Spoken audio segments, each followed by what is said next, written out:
Atamarie, I can still see that people are joining, but in the view of keeping to time, I'm going to kick things off this morning.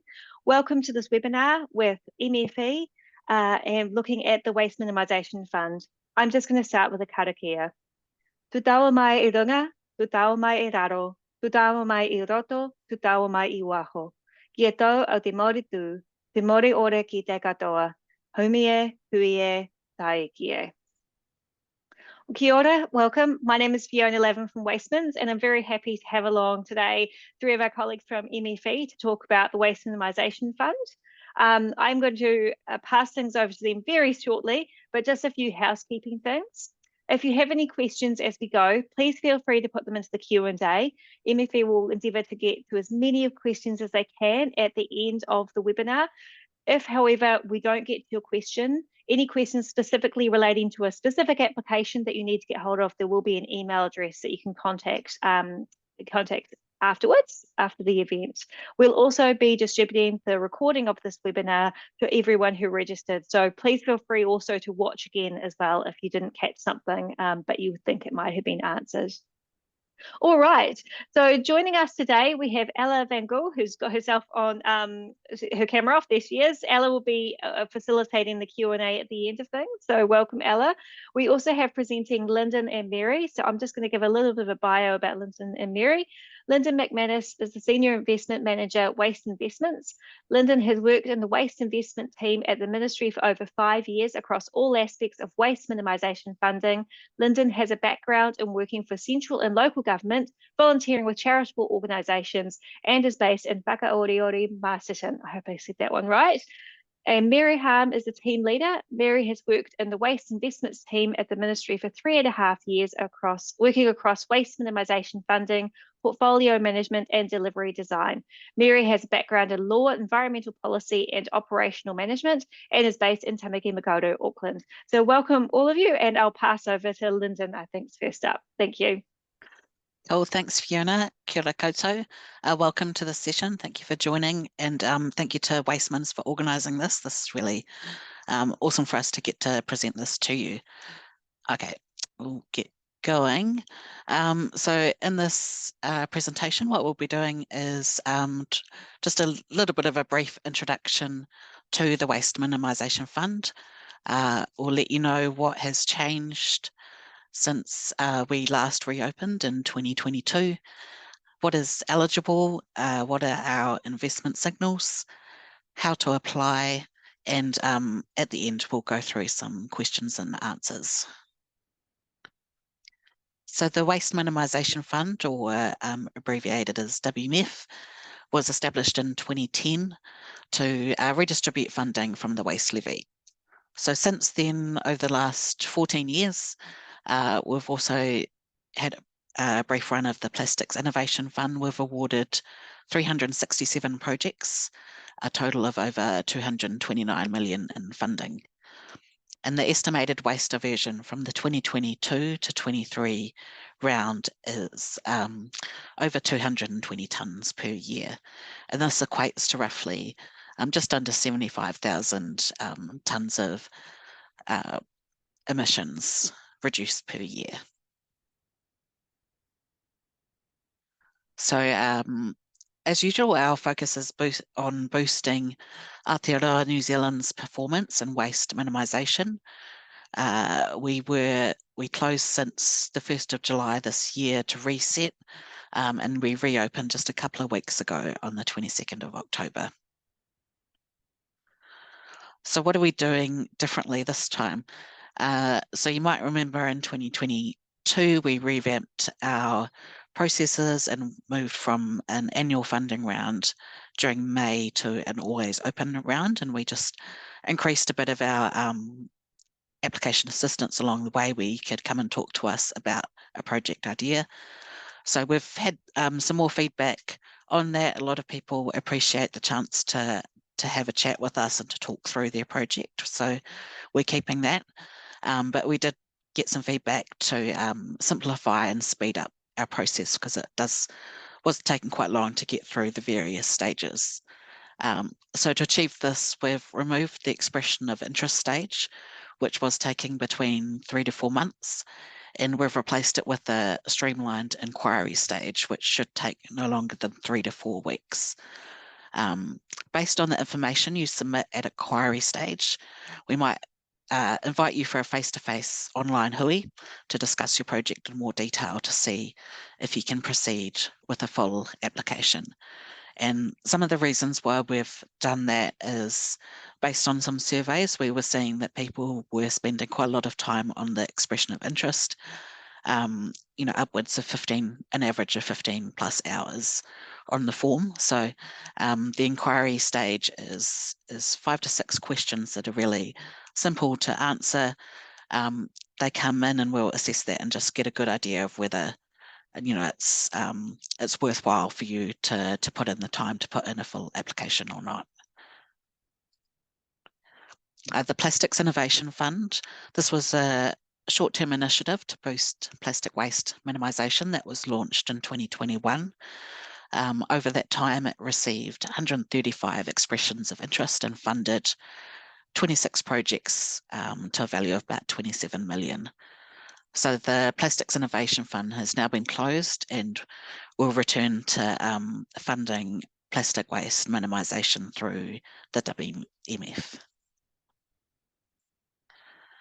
So what are we funding this time round? So it's a big focus on infrastructure.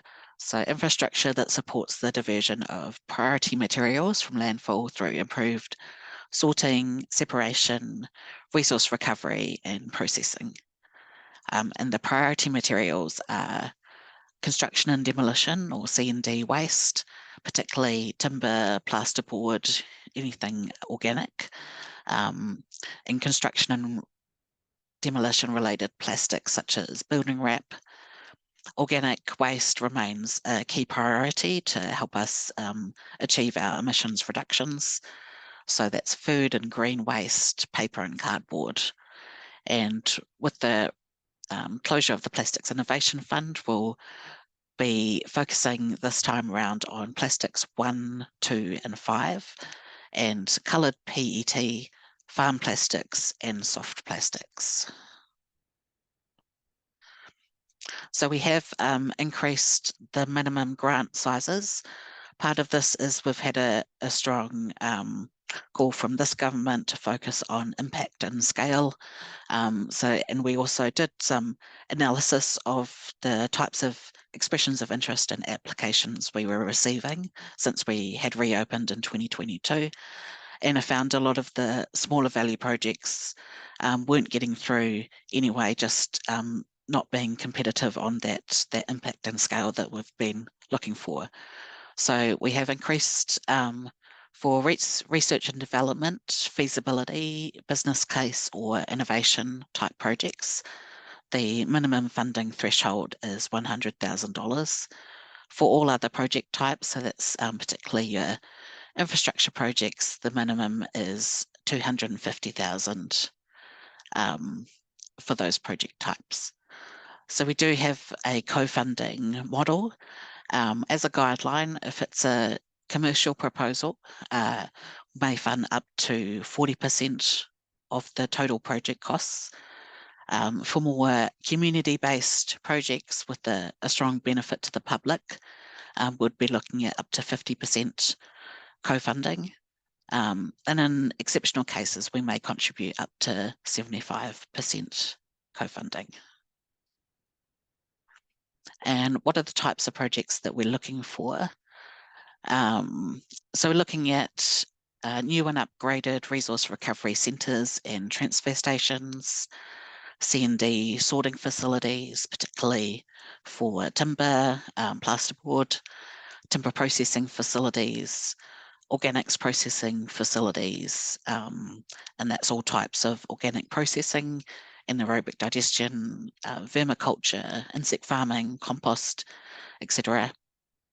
Projects that address commercial food waste, household food scraps, and green waste, curbside collection rollouts. So we've got some specific funding packages for councils, and projects that increase or improve recycling and onshore processing of plastics 1, 2 and 5, coloured PET, farm plastics and soft plastics.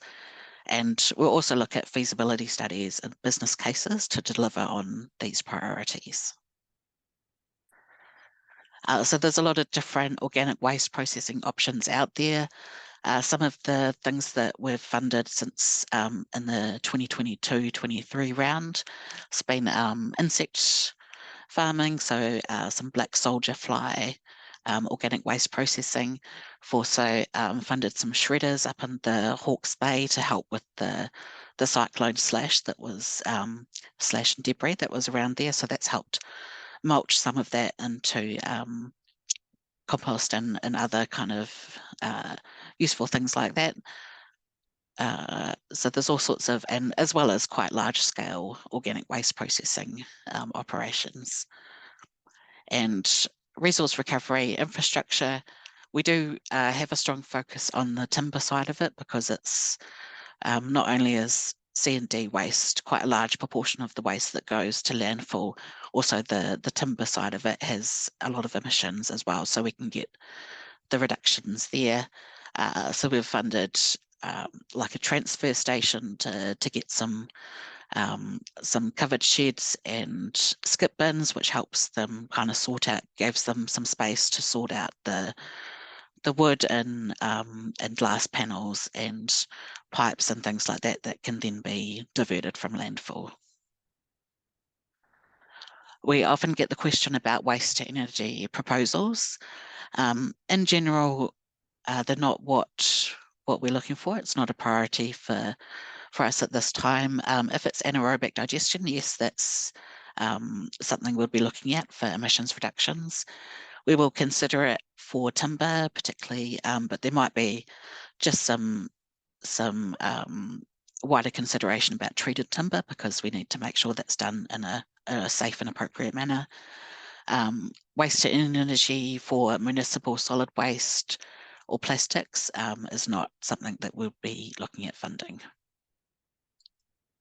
Okay, and I will pass over to Mary now for how to apply to the WMF. Thanks, Linden. Kia ora koutou, ko Mary tōku ingoa. I'll now take us through the key steps to apply to the fund.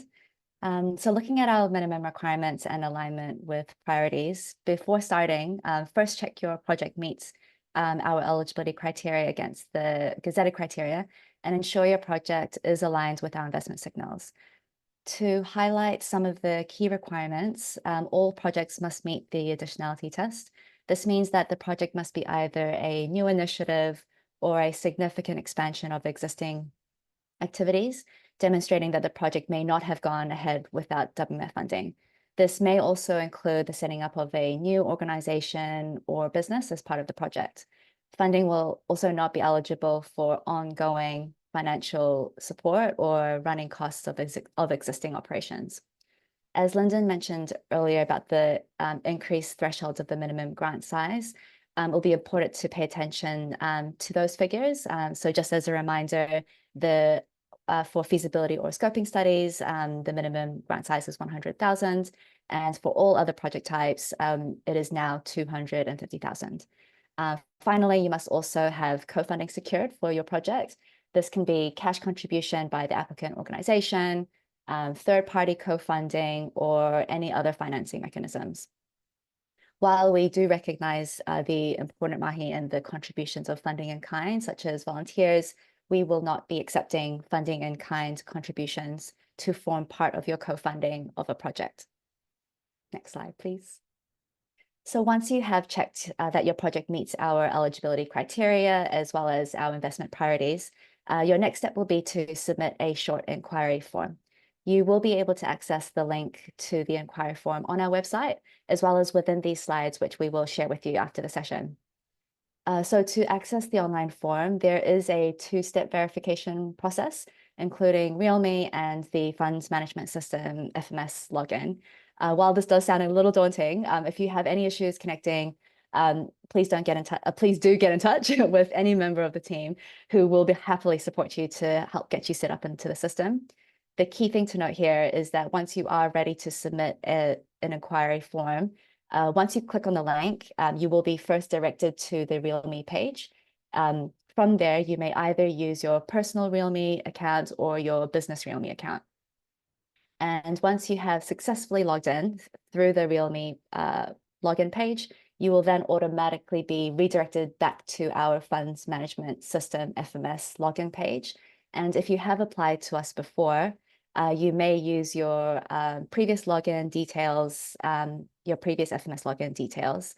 And if this is the first time you're applying to the Waste Minimisation Fund, you can, in the third image, if you toggle to the right and select register, you can create a new profile and then continue on to access the inquiry form. Within the inquiry form itself, the key information required is a short project description and a detailed description of the potential impact and benefits that your project will achieve. The estimated tonnage of waste diverted is a really important information that we will be tracking at the very beginning. And so it'll be really important to estimate the estimated tonnage diverted on an annual basis once your project is operational, as we do use this figure to determine the value for money of your project. Next is the estimated total project cost and how much funds you are requesting from the WMF. And finally, a really clear explanation as to why you need WMF funding. It will also be important to demonstrate here how other sources of funding may have been explored or exhausted and why government funding in particular is required to support you and your project. Next slide, please. So once you have submitted your inquiry form, there is an initial screening of all project inquiries using the following decision flowchart. The purpose of the step, which Linden mentioned earlier, is really to ensure that all projects meet our minimum requirements, that there is a strong alignment with our fund priorities, and that they do achieve value for money. And by doing so, we do also hope to save your time with an early decision rather than taking you through the whole application stage, which can be quite a lengthy process. And if the project does not demonstrate the value for money and impact and scale up front, that is required for us to meet our emissions target. So once we receive your form, we will be in touch with you within 3 weeks to inform you of the next steps. And those next steps may be either inviting you to a WMF Hui or declining the project proposal with feedback provided.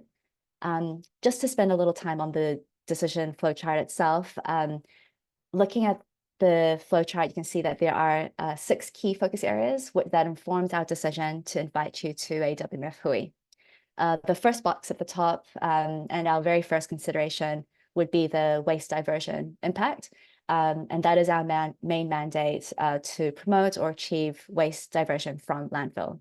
Moving to the next box down, we'll also be checking the alignment of your project with our investment signals to meet the priorities of the current government. At any point in this process, if the answer is no, then we will decline the inquiry and the project will not progress to be considered for funding. The next consideration would be just to make sure that the project does in fact meet the minimum funding thresholds. And then moving to the next box, as mentioned earlier about the value for money, this is quite a critical point for us to consider for all projects. At a very high level, we arrive at this figure by dividing the funding request amount by the estimated diversion.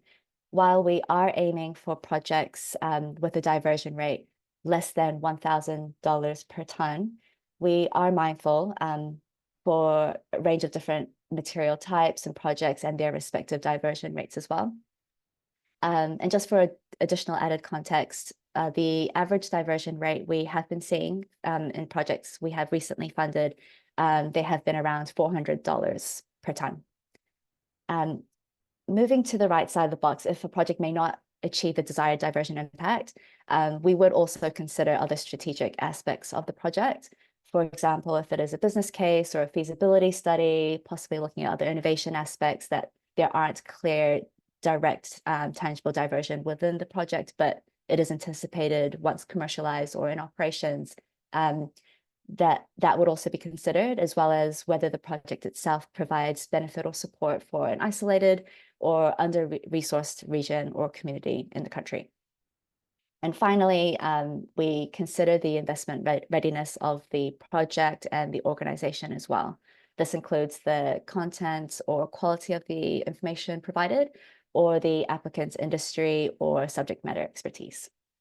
So if your project meets these key considerations, you will be invited to a WMF Hui to discuss your project further. Next slide, please. We just wanted to plug some key resources to support you with this inquiry and application stage. On the back of receiving some positive feedback from our recent survey on our guidelines and supporting collateral, we have also uploaded on our website an updated guide for applicants that takes you through this whole process, as well as a separate funds management system FMS client portal guide, which we highly recommend you reading through to take you step by step through this process, as well as answering any potential technical questions that you may have at any point in the process. Now, for applicants that are invited to a WMF Hui, the main purpose of the Hui is to discuss your project further, to better understand how it meets our criteria and investment signals. And the general format of the Hui is captured roughly in the table below. It will be around a 45-minute Hui with introductions, a presentation from the applicant to the WMF team in a format that best suits you, questions, open discussion, some feedback, and finally the decision and the next steps. And following the Hui, you will be either invited to submit the full application in system through the funds management system, or declined with clear feedback provided. Now moving on to the application stage of our process. Once your application has been submitted, depending on the size, scope, and complexity of your project, the assessment may take approximately 3 to 5 months. This does include the back and forth nature of requesting additional information from you. So it's really important that you provide as much complete and timely information to us as possible. For high value projects, and these are projects requesting over $1 million from the WMF, or high risk projects, there are additional documentation required. This includes the business case, a emissions calculation of the project, and financial information. And this includes the financial statements for the last 3 years, as well as project-specific financial forecasts for the next 3 years. And for the high-value projects requesting over $1 million, they will also be required to be reviewed by our external independent panel and seek approval from our minister.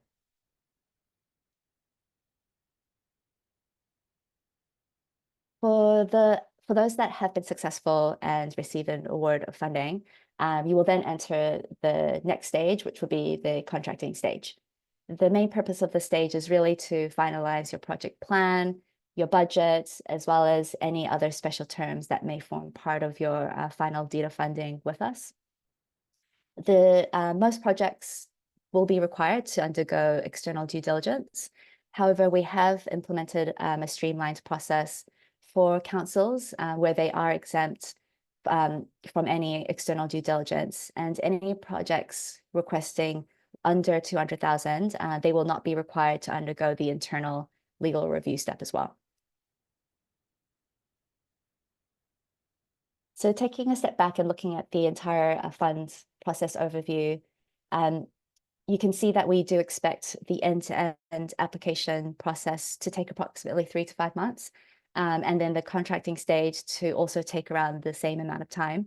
So we do recommend you take this overall time frame into account as you pursue funding with us. So next steps.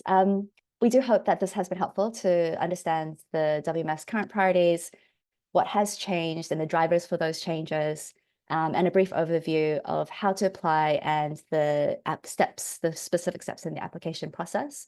If you do have a project you would like to discuss with us, do first go into our website. It's very detailed. We try to detail it as much as possible with the types of projects we would expect to see, eligibility, and the types of projects we won't fund.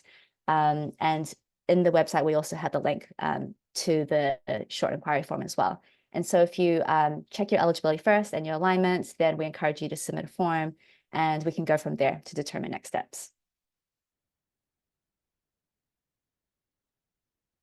So I think now Linden and I will open us up for any questions, and we have our lovely Ella to facilitate this for us. Thank you, Linden and Mary. And thank you for all the questions that have been flying in. Appreciate it. Some of the questions I think have been answered further on in the presentation, so I may skip over some of those. Others, I'd like to point out we do not set the investment criteria or the material stream, so we cannot necessarily comment too much about rationales why some things are mainly excluded, but we'll try and answer a lot of the questions that may be relevant to, or that we can answer and that are relevant to the majority of the people. So I'll have a quick one for you here, Mary. Is there a required time frame between HUI and receiving application? Yes, so once we have our conversation in the HUI, and we invite you to submit an application, we do encourage, there is a deadline to submit the application within 3 months. You and Linden, would you have an example of an exceptional case that may receive 75%? Well, co-funding it says, but probably means our funding. Sure. Yeah. So we'll take in quite a few factors when we're looking at a project to see what the appropriate funding rate is from the WMF, and some things we might look at are kind of the resources available to that region or that community. So for instance, with Hawke's Bay and Tairāwhiti regions, a post-cyclone, we knew the councils and businesses were struggling, so we did, look at higher funding percentages for those types of projects. So another thing we'll consider is NZTA have a list of funding assistant rates, FAR rates, which they use to fund their infrastructure projects. So would likely look at that for particular regions, like the Northland region we know has a higher funding assistance rate. So some of it will be dependent on the applicant, whether it's a council or a community group. Might be, we might, depending on the level of resource that you can bring to it, and we might consider a higher funding rate for those types of projects, particularly where it's a project that will have a benefit to the community, particularly a disadvantaged or vulnerable community. Thank you, Linden. Mary, is there any point in submitting an inquiry for a waste stream not identified as a priority in this round? Yeah, while we do recognize that there are so many great projects out there, different materials as a focus, we are really trying to prioritize the key materials that will achieve the greatest impact for us to achieve our missions target. And so we really do encourage projects that do address the key priority materials on our website to apply.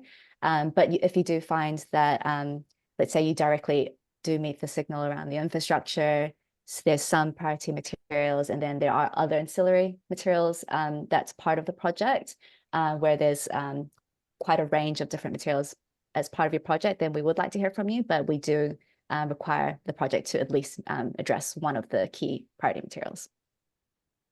Yeah, and I'll just add a bit to that, is that in previous years, I guess the ministry has had a bit more influence into the investment signals in terms of what we suggested to the minister, but this time we've had pretty clear direct feedback from Cabinet about what they expect to see funded. So that's influenced those investment signals that we've come out with, and particularly just looking, like Mary said, at their emissions. So that's with the organic waste, and particularly the timber organic waste part of construction and demolition has come into it, as well as construction demolition waste being quite a large proportion of the waste, overall waste that goes to landfill.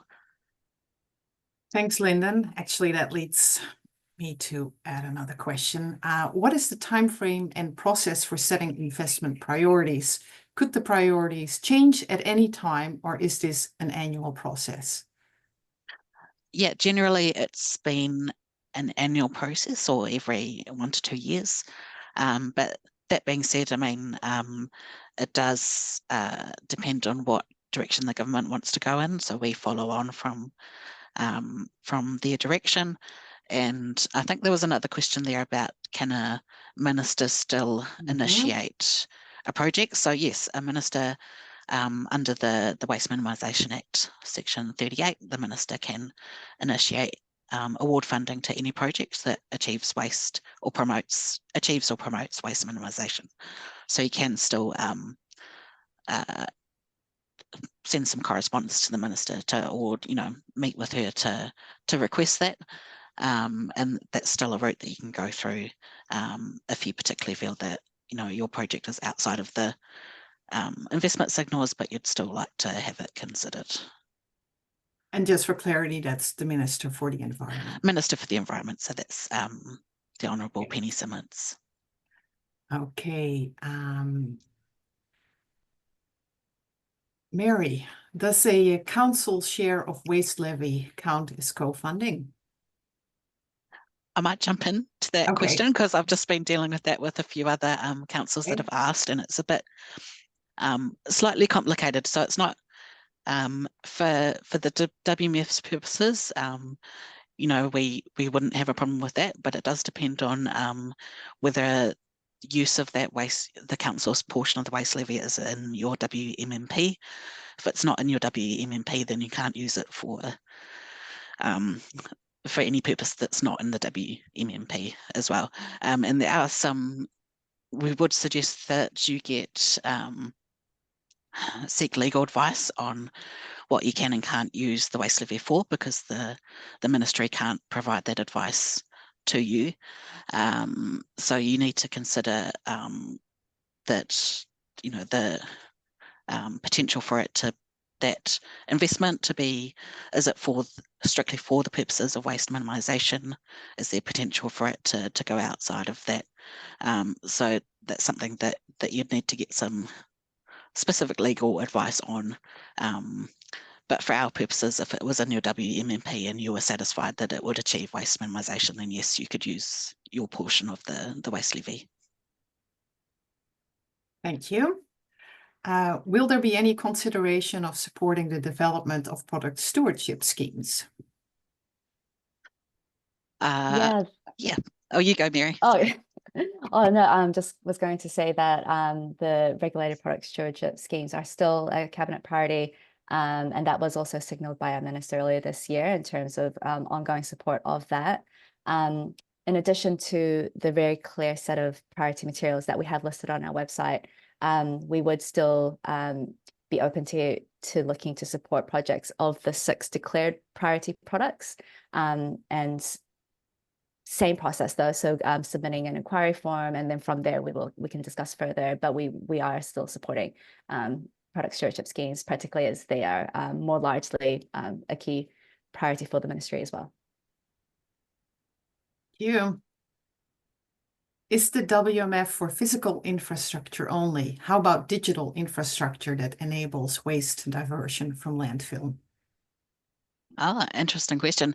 I don't think we've had that come up before, but we have had, requests for funding for apps and things like that, which I guess counts as digital infrastructure. If that infrastructure is going to directly divert waste, then that's something that we're interested in. And I think the issue that you sometimes get with the digital infrastructure is it's not always a clear direct outcome of waste minimisation, whereas a shredder or a big large piece of sorting equipment has a pretty direct link to the waste minimisation outcome. So it would be a matter of being able to demonstrate that link between the digital infrastructure and waste diversion outcomes. Yeah, and I guess just to add to that, I think from our experience, having seen a few digital infrastructure project proposals come through, some of the key considerations where it might be a bit challenging to is twofold. Like the one is for all the waste streams, we do have to also ensure that they are destined to landfill, and that may be quite difficult to confirm, particularly with the platform being one step removed and you're dealing with business to businesses. And so that nature of it has made it quite difficult for us to feel that we are meeting our mandate of waste diversion from landfill. And then the second point would be also because of the layered nature of how the platform and the applicant is involved in this design, just the health and safety around it, and making sure that the additional entities and people and businesses that was also an added consideration where we couldn't see that line, that clear pull through in terms of ensuring that the health and safety considerations and contaminants as well. Thank you. Is the fund closing by a certain date or staying open like last time it was open? We have plans just to stay open. So yeah, we don't have a close date. Thank you. And are these grants a cash injection or are they loans?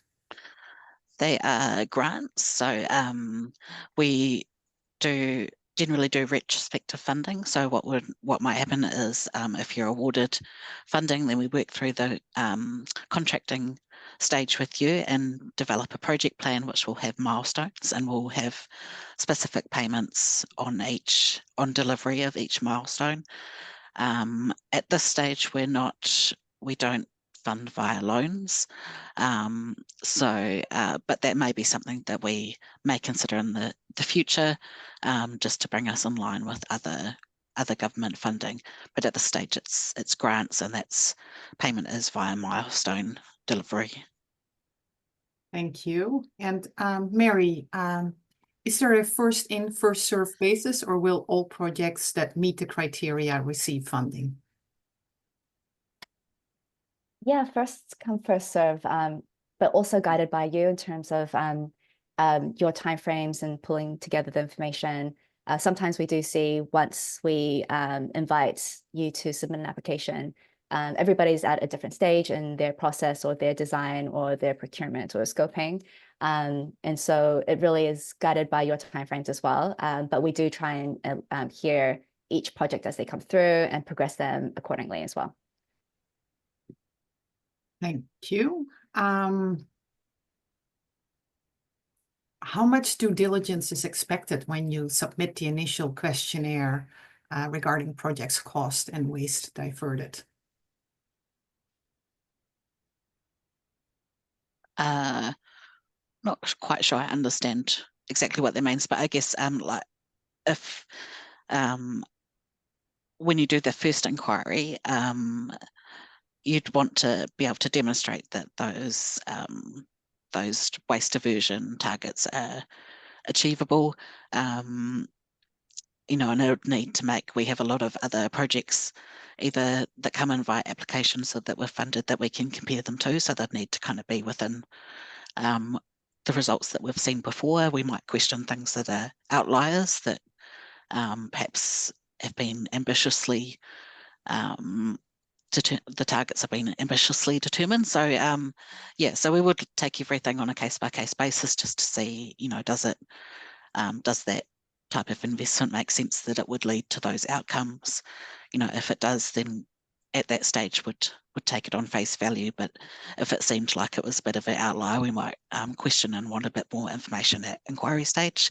But the official due diligence doesn't kick in until application stage or contracting stage, which is when we have an external due diligence provider who comes in to give us some assistance in that area. Thank you. And can you please confirm if the limit for the due diligence exemption for councils is total project cost of $200,000 or a funding amount of $200,000? The requested funding amount of 200,000. Yeah, Okay. so the due diligence for councils, we don't do that. so we don't undertake external due diligence on councils for regardless of value, but the $200,000 is for whether it requires a MFE legal review by our legal team. So projects that are under 200,000 don't require us to undertake a legal review, but anything requesting over that amount does need to. And we have a lawyer who works with our waste investments team who is very familiar with our projects and the type of things that we fund. And he takes a look through the project plan just to check that it's all looking good. Thank you. Is the contracting process for a business case also 5 months long? So the contracting stage can take us, I mean, it's up to you as well. If you're very responsive and you get the information that we request back to us really quickly, it doesn't have to take that long. So I've seen some projects come through and have a very short contracting stage of, 1 to 2 months. If the information is really promptly supplied. But sometimes it can, if there's more detailed information that's required, it can take a bit longer. Or if we're not getting kind of prompt responses, it can take a bit longer as well. So, and I think probably this year we may have seen some delays on our end because MFE has been going through a organisational change. So there's been some pressures on our internal resources this year as well. Thank you. There are a lot of questions about the amount of funding available, and I am going to jump in and give the official answer, which is the annual funding amount will be determined in next year's budget 25 planning. In the meantime, funding is available to support the investment priorities. And that's all that we can say about the funding amount available. The next question, could your project include funding for education and behavior change alongside the infrastructure development? Yeah, we would consider that, so long as there is a key component and majority of your project does meet the infrastructure key investment signal. And just to expand on the behavior change component, the ministry has previously in the Climate Emergency Response Fund, we have supported quite significantly the food waste reduction projects, which primarily focus on the national behavior change programs. And so that has been a priority of the ministry previously, and we have invested in that space in the past. But yes, just to answer that question, so long as there is some other majority component of your project that meets the infrastructure signal. Thank you. We've got a number of questions around how we measure emissions, including, maybe we can lump them together, maybe not, but do we include consumption process of the waste stream, and also including, manufacturing, transport, importing? When we look at emissions, do we take into consideration the distance of a community to a landfill and therefore transport emissions? And if we look at them holistically. So Linden, did you want to take that one on? Yeah, sure.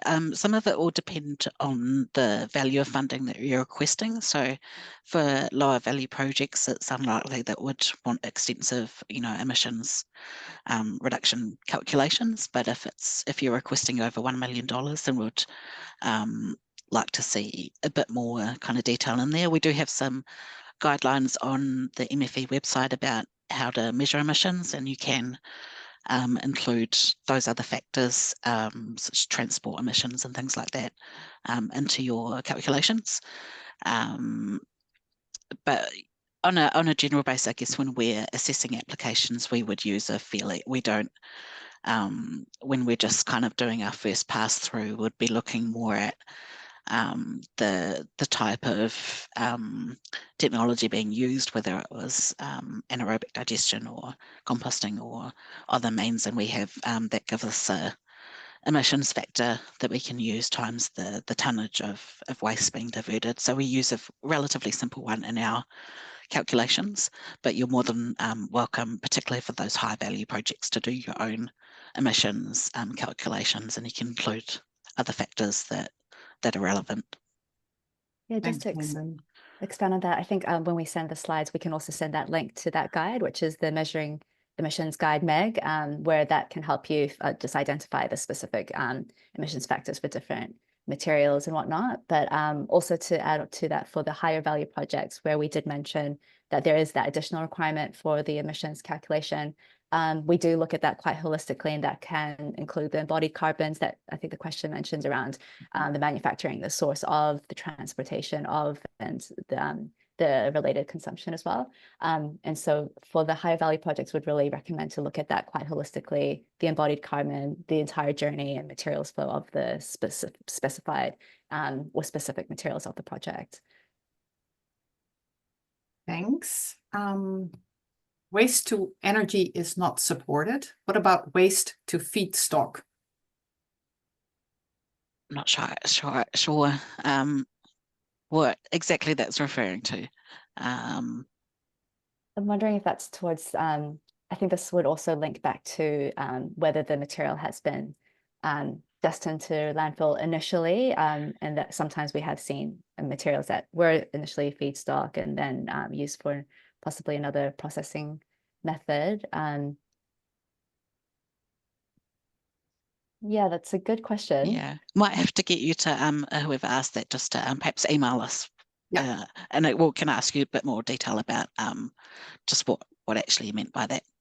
I did see a question on there about if you had started the process before we changed to this inquiry system. So yes, if you had started an EOI but you hadn't submitted it, yeah, well, easily you could transfer that information into an inquiry form and submit that, and we can pick it up from there. So if you did have I don't believe we have any more active EOIs that we're processing at the moment, but if there are a couple of applications out there, and if you've been in contact with us and we know that you're progressing those, then that you're welcome to still submit those.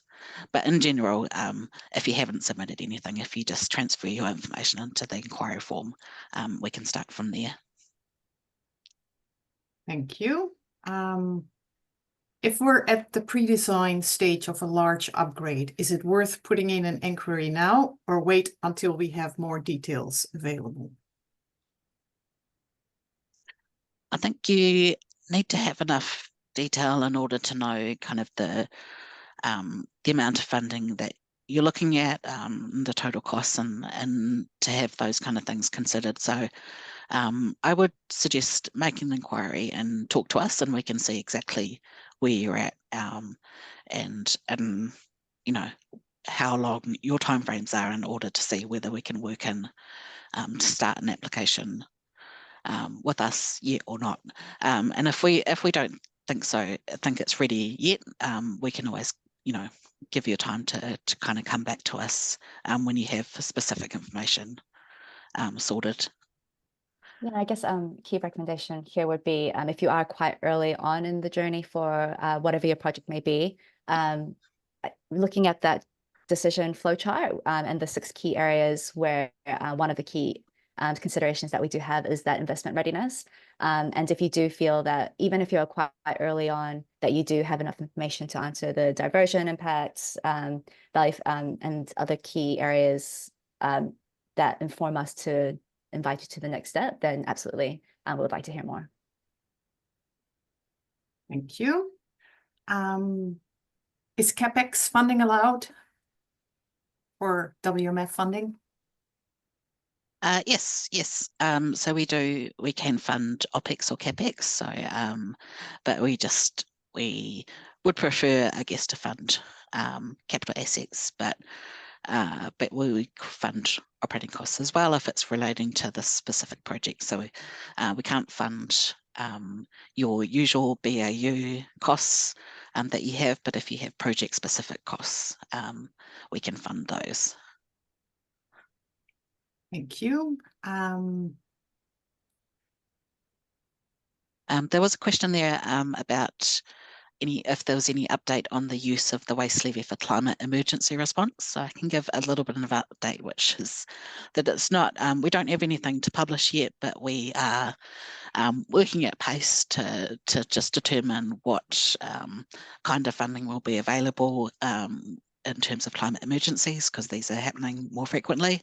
And that was part of the expansion of the scope of the waste levy, was to be able to provide some funding for climate emergencies. So it's something that we're working on. We don't have anything information ready to share, but if there were to be a particular emergency that required a response, before we have published any information, we would definitely be pulling more resources to make sure it happened in time and to respond to that particular emergency.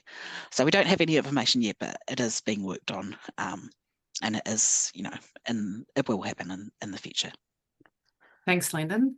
We have a number of questions around the waste hierarchy. And for example, will projects that avoid waste by minimizing upstream waste decisions, such as providing reusable alternatives, be funded?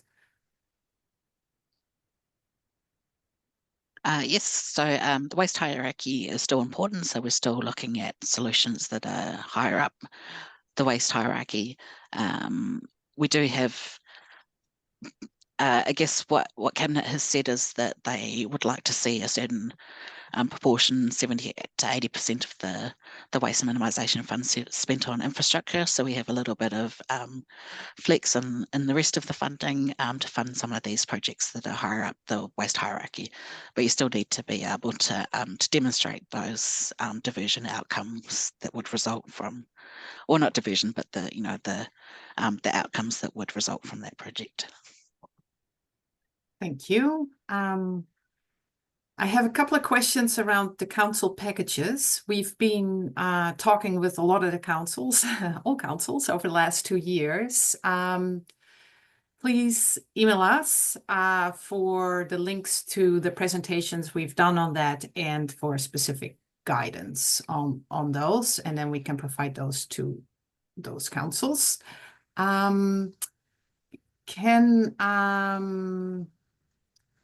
Sorry, is it possible to fund first for research and development, and then if the outcome is positive, apply for a second application for infrastructure?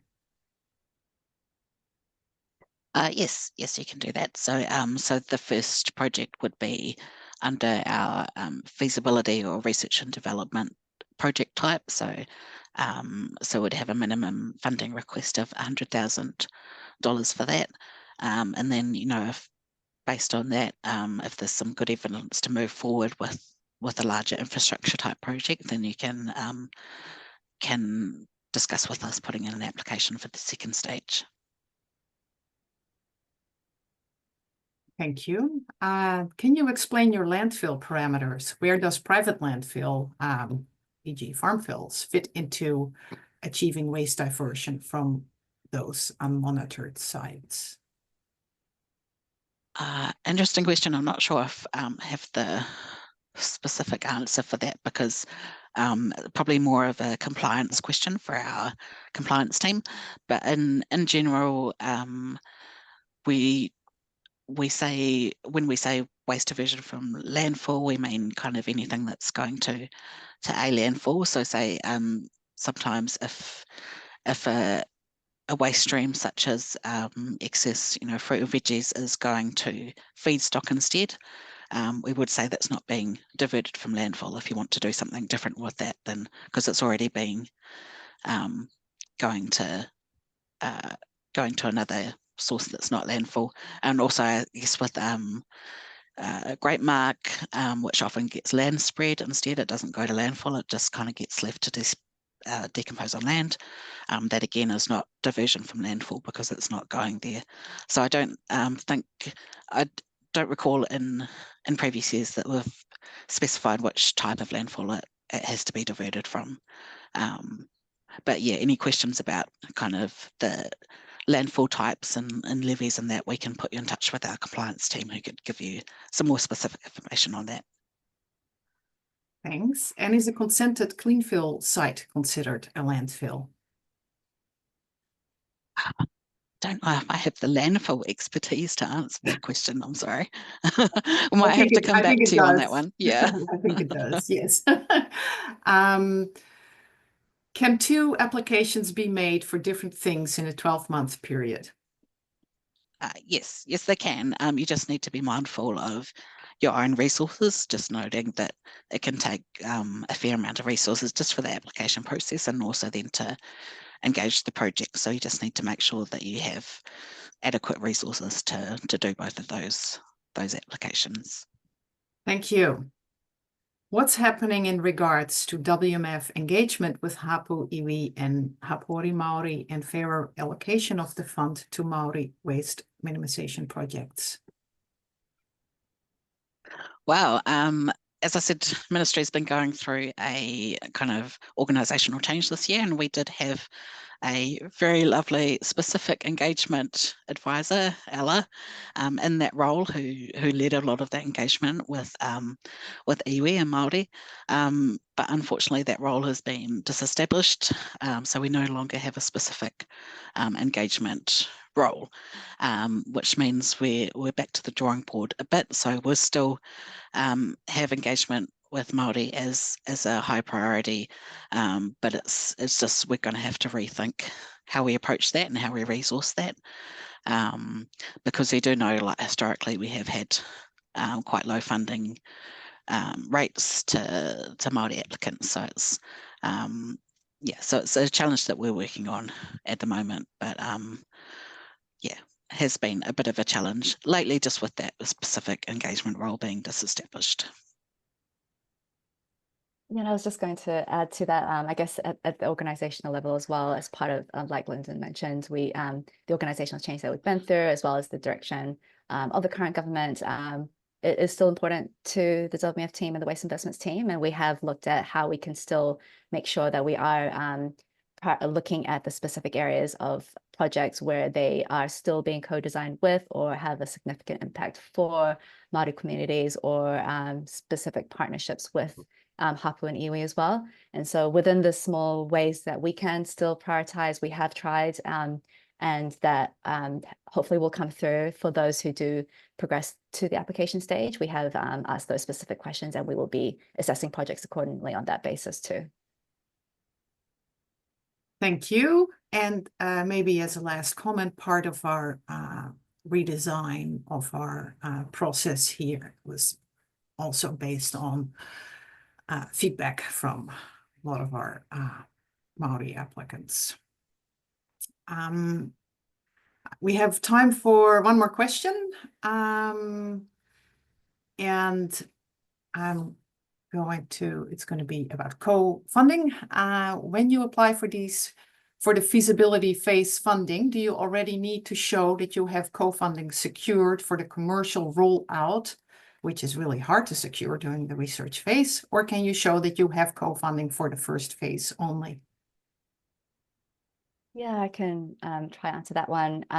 We do realize that it's difficult to raise funds for a solution which is still trying to design and scope up, which is the essence and the purpose of the feasibility or the study itself. We do approach it, we can be quite flexible on this front, where we have in the past phased it, and but the key information that we would require is some clear commercialization pathway, so that we can get a gauge of how much we would then contribute towards the project. So I guess the total project cost amount would still be important. In terms of your co-funding, that doesn't have to be confirmed straight off the bat from the very beginning, so long as we have some reassurance down the line through the application process that you will be securing co-funding. That would be important for us to see. But yes, to that point that mentioned co-funding secured for the initial upfront phase 1 feasibility, that would be important to have at least at the beginning. Thank you, team. With that, we're going to ask Fiona to close us out. Thanks. Kia ora. Well, well done. You got through 46 questions. So I think that's a stellar effort. So for some of those other ones that are remaining, please feel free to watch this webinar again. Check out the links that will be distributed with this webinar recording, or if it's a specific project, I think Mary and Linden really touched on how to send in your inquiries through that process and following the flow chart, which I think is great. So to close off with a karakia, ke whakaerea te tapu, ke waitaia ai te ara, ke turiki whakataha ai, ke turiki whakataha ai. Humie, huie, taikie. Thanks so much for joining us today. Enjoy the rest of your day. Ka kite. Ka kite. Thank you.